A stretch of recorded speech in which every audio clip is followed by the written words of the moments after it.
Jelas suaranya ya. Audio, video oke? Aman. Ya.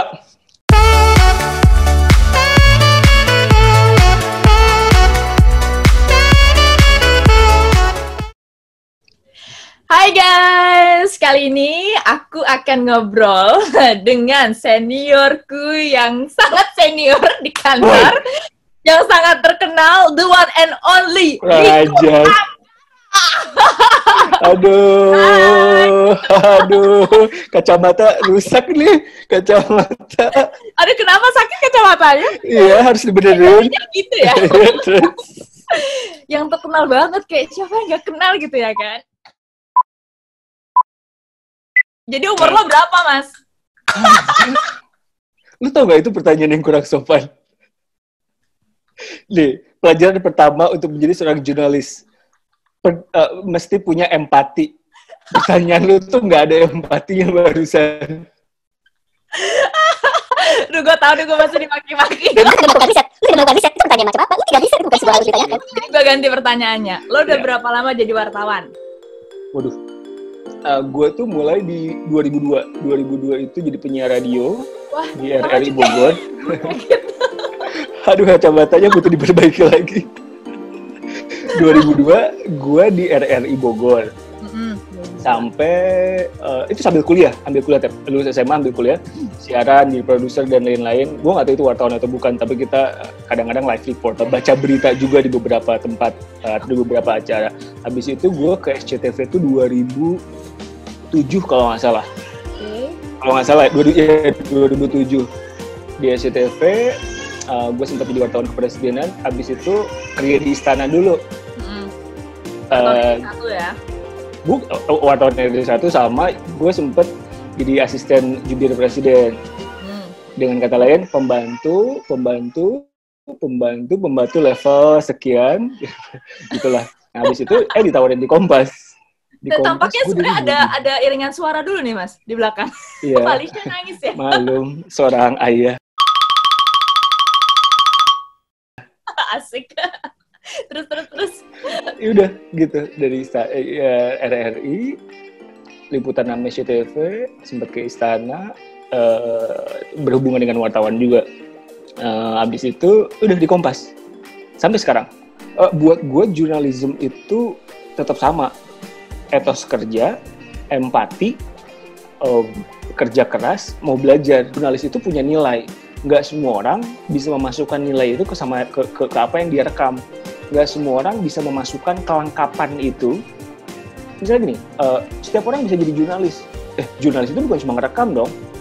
Lu ngasih konteks, lu ngasih kelengkapan, lu ngasih empati di situ, lu ngasih banyak itu. Ibarat kalau nonton newsroom, dan gue itu bukan pelayan yang burger, gue ngasih burger.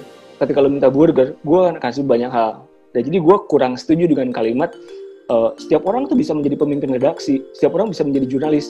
Gue lebih setuju setiap orang bisa mengambil gambar, setiap orang bisa berbagi cerita. Tapi sekarang banyak yang jadi jurnalis gitu loh, Mas, yang juga setuju. Mereka ngelihat kayak di TV itu kayak gini, terus akhirnya mereka juga ketika mereka ngelihat yang menarik, akhirnya mereka bikin juga dari satu informasi juga di media sosial. Yang terus banyak juga yang nonton gitu loh. Betul. Maksud gue gini, lu sekolah jurnalisme kan? Iya. Ada P3SPS, ada kode etik jurnalistik. Ada banyak hal yang harus dipenuhi sebetulnya ketika kita menjadi seorang jurnalis. Makanya tadi gue bilang, mungkin kalimatnya gini, nggak semua orang bisa menjadi jurnalis yang ideal. Nah, kita itu tuh mikirin banget diksi. Kayak misalkan berita kepala balita terpotong. Ya kali ditulis kepala balita terpotong. Kita waktu itu pakai penemuan jenazah dengan anggota tubuh yang tidak lengkap, misalnya kayak gitu. Bisa ada empati. Ada empati. Kayak misalnya dulu waktu breaking news kasus AirAsia ada jenazah ngambang-ngambang itu, gue waktu itu di control room, gue melihat itu di layar. Tapi kita memilih jangan deh, ada satu kalimat namanya respect the grieving family. Ya. Jadi kita tuh benar-benar di redaksi. Filter gitu nggak sih? Kita jadi filter gitu ya? Banget, kita tuh di redaksi betul-betul menjadi. Makanya gue bilang, tapi kan argumennya gini, Rick, ya kalaupun lu nggak sensor, di media sosial juga udah bertebaran di mana-mana. Ya iya sih, cuman kan itulah kenapa gue bilang nggak semua orang bisa menjadi pemimpin redaksi. Karena dia tidak memberikan konteks, tidak memberikan kelengkapan, tidak memberikan empati di dalamnya. Televisi adalah kerja kolektif, Tep. Nggak ada yang nggak penting di semua proses itu. Jadi, gue nggak suka kalau misalnya, gue kan cuman reporter. Lu tuh bukan cuman, lu tuh inti dari semua ceritanya. Kalau narsum lu namanya salah, kalau jalan cerita yang lu ketik kemudian lu kasih ke korlap dan ke produser salah, itu udah salah semua. Prinsipnya adalah oke, lu nggak perlu jago ngedit, lu nggak perlu jago mainin kamera, tapi lu mesti ngerti teori-teori hal-hal semacam itu, medium shot buat apa dan lain-lain, supaya lu nggak dibodoh-bodohin, supaya lu bisa kerja cepet, supaya lu tahu ketika di lapangan itu lu nggak sporadis. Gue ngambil semua, diambil. Jadi ada beberapa, kan kalau ada bahasa gambar kan kalau di TV kan, dan lain-lain lah. Kita nggak perlu jelasin apa yang udah ada di gambar gitu kan? Bahasa gambar itu salah satunya. Atau lu main simbol di gambar, kayak misalkan, oh kalau dua pejabat politik ketemuan, jangan lupa ambil ketika mereka pelukan, ambil mimik mukanya. Itu bahasa-bahasa yang penting dan lain-lain. Kita kan bersaing dengan media sosial.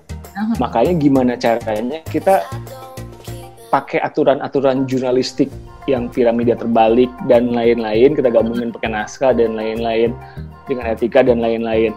Dan banyak juga ngambil kita setiap konten dari media sosial kan, kayak tak terhindarkan.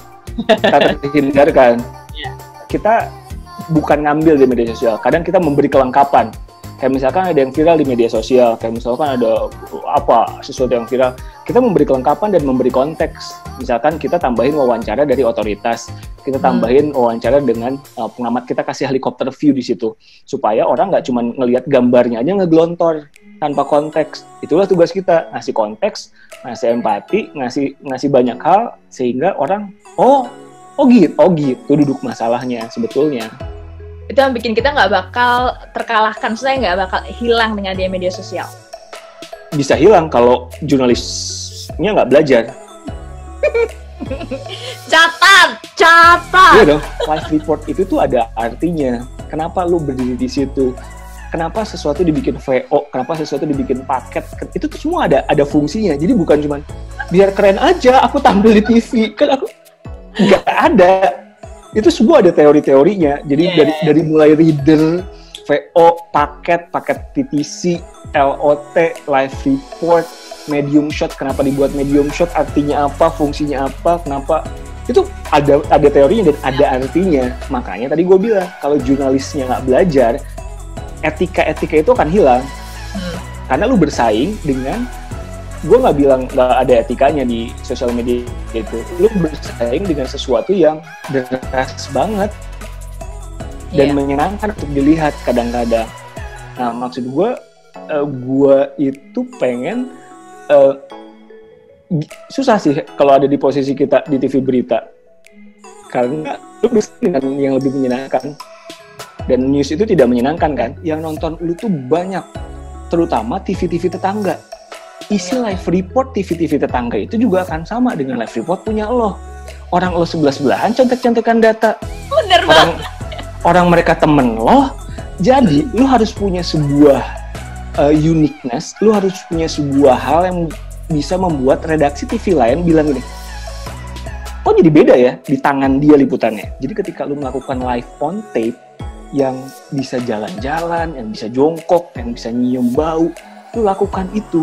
Itulah yang gue lakukan. Gemes ya kalau ngeliat yang stand. Aduh, kayu kangkang. La, geser 2 langkah ke kanan, wawancara. Selesai, geser 2 langkah ke kiri. Lu pakai otak tuh kalau ke kantor. Badan lu gendut, gue bilang, kurusin. Gue bukannya body shaming, tapi TV itu visual. Gue sering sih dapat kayak gitu kalau nggak salah. Iya, emang lu sempat ada gendutnya kan? Tapi kan lu berterima kasih sama gue kan, jadi agak kece dikit. dikit banget. Gue tuh tahu kenapa ketika lu bikin berita kematian bukan lagi suasana duka menyelimuti kediaman. Itu banyak hal, misalkan putra yang dinanti pulang tapi tak kepelukan, keharibaan. air mata habis. Itu banyak hal yang bisa lo lakukan. Bisa banget sih bikin berita yang kayak gitu. Pertanyaan gue gampang. Kapan kita baca reader?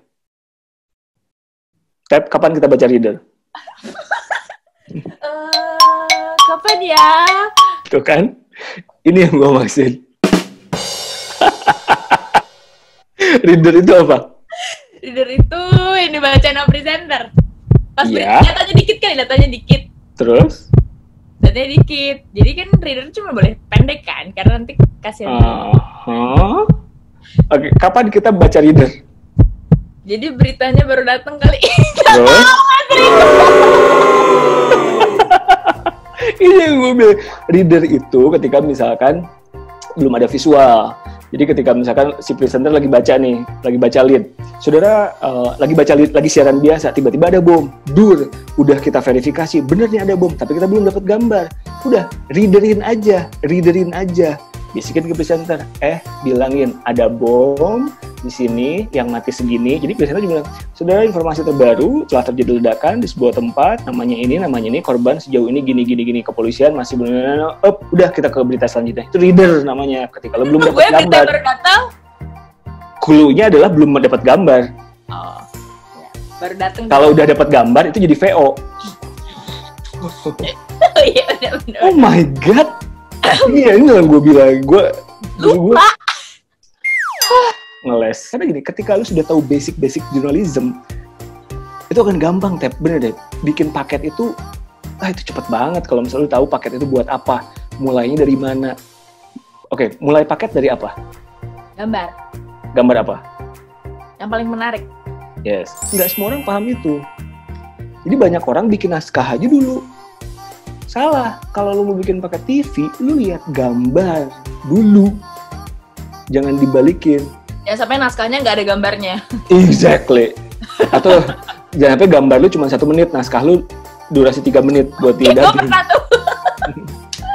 Awal-awal karena kebiasaan jadi cetakan dulu awal-awal. Yang perlu ini kan TV no picture no news. Tapi kalau kita nggak punya picture, sekarang teknologi berkembang, ada grafis, ada kolase dan lain-lain.